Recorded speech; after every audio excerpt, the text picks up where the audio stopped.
Do you remember when you remembered? Nah, bro. That's smart, bro. That's smart. That's smart, man. That's smart, man. Thank you. But I'm really talking about nostalgia. Now, I've always wondered, nostalgia is kind of a weird thing because to me, it just feels like you're just remembering something. But you're remembering something really deeply, and it's always something that triggers it. But let's get some actual definitions for it. Let's go by the actual word, nostalgia. What does it mean? The word nostalgia has two pieces to the word. There's nostos, which means homecoming, and algos, that means launching. Who speaks Latin, bro? I'll be very honest. Like, who made? So roughly how it started was these Swiss missionaries. They were sad, bro. They're sitting down, just looking at the sky, bro, sad and hurting. You know what I mean? Hurting. These mercenaries that be working 55 hours a day. They're missing home. They're here working 85 hours for a bronze coin. It was like 100 miles east. Fighting bears and mosquitoes or something, man. Like, oh, they're out for so long that they got emotionally troubled. And so the Swiss physician came and said, yo, why you guys being oozy? After they found out there was nothing wrong with them physically or chemically inside their stomach or anything, it was just that they were homesick, extremely homesick, and a lot of things would just remind them of home.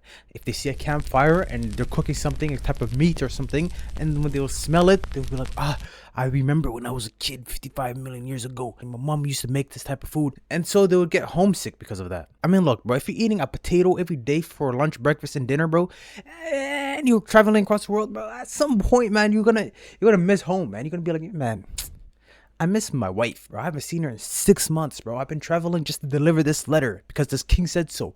Like, it is what it is. Back then in the 1900s, 1800s, they used to link this to a type of depression. They're so homesick that they got depressed because of it. And obviously, that isn't what we use today.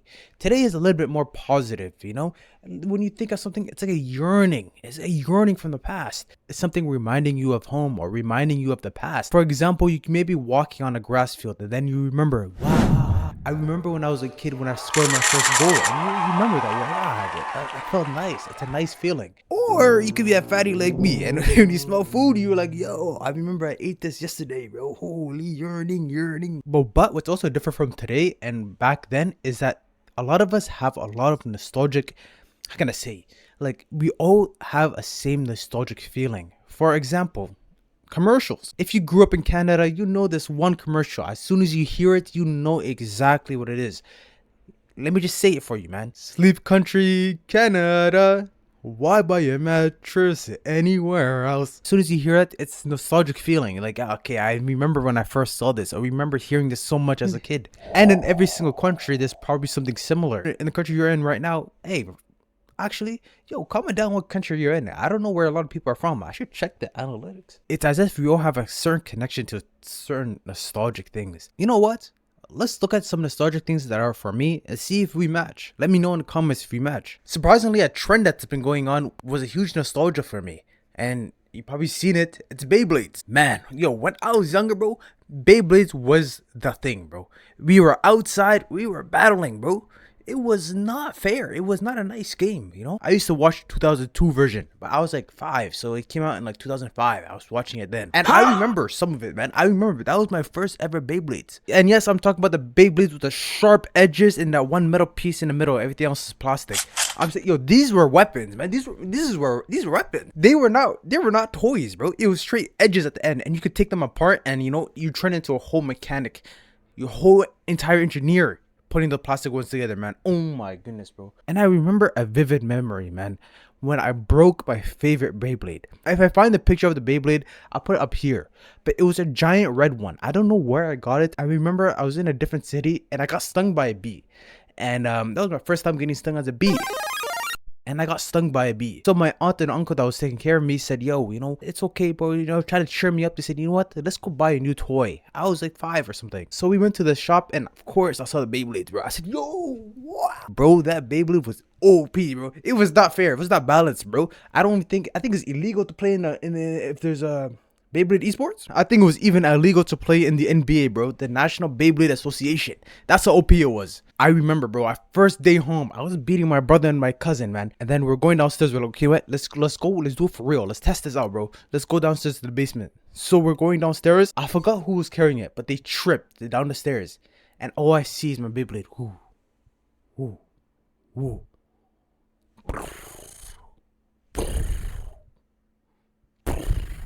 I saw this thing in slow motion, man. To this day, I think of that Beyblade. It was just in complete shatters. It was just busted. It was dusted. It was plastic back then, so it was just in pieces, man. So it was just sad. I remember I cried all day. This is my favorite Beyblade, man, and I had it for a week, man. Another nostalgic thing for me was putting a water bottle on your back tire as a kid. If you know, you know. You became a motorcycle in your imagination, man. Man, it was one of the best. It ruined your back tire. Don't get me wrong. It absolutely ruined your back tire. But the sound it made, it sounded like a motorcycle. And I remember it because when I was outside one day waiting for my friend, and he was taking 30 minutes when he said he's here, there's just a group of kids outside playing. And one of them pulled up to me with a water bottle on the back of their bike. And they said, "Yo, you like my new Ferrari, man?"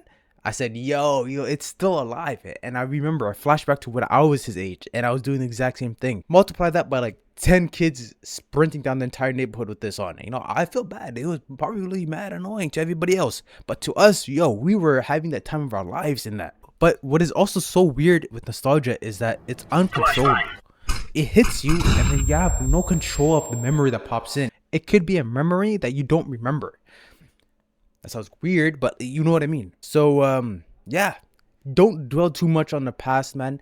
And remember the present, where you're living in right now, and aim for the future, for the better version of yourself.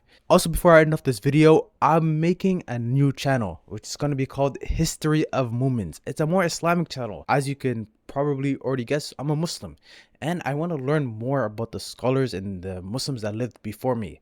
And to do that, I want to make a channel where I learn and I make videos similar to these ones, but about the lives of the scholars or great historic Muslims that lived in the past. So if you're interested in that, go ahead and subscribe. The first video is not going to drop for a while because, you know, I'm going to have to do the research and edit it and everything.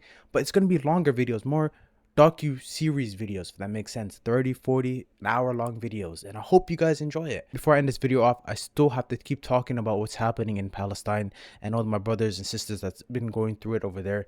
Remember, there's always going to be a donation link in my description, or donate to any of your trusted sources that you have. Also, what's been going on in Sudan and all across the world, please continue to spread their awareness. Please continue to support these people. All injustice is injustice. No matter what culture, what religion, or what belief you have, injustice is injustice. Anyways, guys, it's your boy Moment. Assalamu alaikum.